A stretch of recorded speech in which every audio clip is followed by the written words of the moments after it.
Peut-être dire le principe de la semaine école-entreprise, c'est rapprocher les deux mondes. L'école, l'entreprise, on travaille en partenariat très serré avec le MEDEF Réunion. L'objectif, c'est de mettre en contact des entreprises, des chefs d'entreprise, des DRH et puis des élèves de la formation professionnelle. Des élèves, on avait hier un cinéma plein d'élèves et de lycéens qui ont bénéficié d'une conférence donnée par un ultra-marathonien. C'était vraiment très inspirant. On a pris en fait un sujet majeur, c'est oser rêver, oser agir, parce que quand on voit aujourd'hui nos jeunes collégiens, nos jeunes lycéens, nos jeunes étudiants, on sent bien à chaque fois, moi je les rencontre, qu'il y a une vraie énergie en fait qui est potentielle. Et ce qu'on leur dit de faire cette semaine, en fait, c'est aller jusqu'au bout de vos idées, croyez en vos projets, n'ayez pas peur de l'ambition. Et typiquement, au Cinépal, le mercredi matin, on y avait une conférence avec Malek Boucherki, qui est un ultra-trailer de l'impossible, puisqu'en fait, il fait des distances par jour qui sont largement au-delà en fait, de ce qu'on peut faire à un marathonien.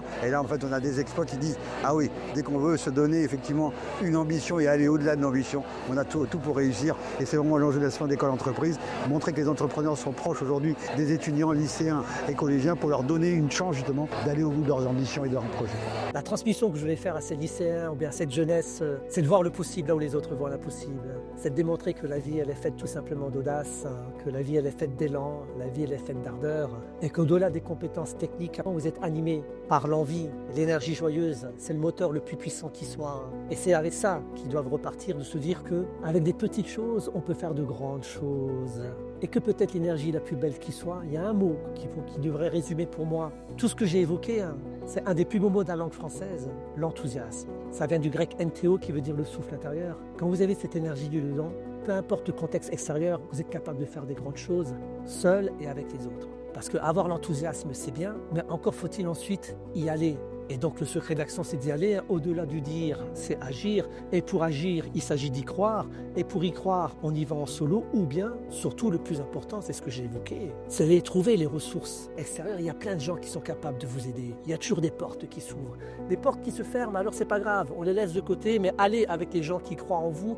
Allez avec les gens qui vous tendent la main. Et ensuite, bien sûr, tout le monde est capable de déployer ses ailes. Le grand raid, c'était la première photo avec les propos d'Arthur Ward. Mais c'est une autre époque. Le grand raid des années 2000, 2004 et le grand raid d'aujourd'hui, c'est des mondes qui sont complètement différents. Mais j'ai beaucoup aimé parce que c'était l'occasion de découvrir cette île. Elle porte bien son nom, l'île intense. Et la Réunion, c'est un symbole de diversité fabuleuse et merveilleuse. Rien que pour ça, la Réunion a beaucoup à apporter au monde. Donc là, j'ai raconté ma dernière aventure, la plus dure, parce que je maîtrise rien avec les jeunes, parce que c'est eux qui vont tout faire. On a fait Athènes, et ben là, je suis en plein dedans, je prépare New York. On partira le 2 novembre 2025. On sera sur la ligne de départ d'un des plus grands marathons au monde. Pour des jeunes qui viennent des quartiers compliqués, qui n'ont rien, qui n'ont pas de diplôme, ils vont se réaliser, se sublimer sur marathon, et ça va être encore une aventure extraordinaire, ça va être fabuleux. Et après, à côté, il y a des courses personnelles dans le désert, dans le Sahara, algériens et marocains qui se profilent. Plein de projets. Toujours, parce que la vie, c'est que ça.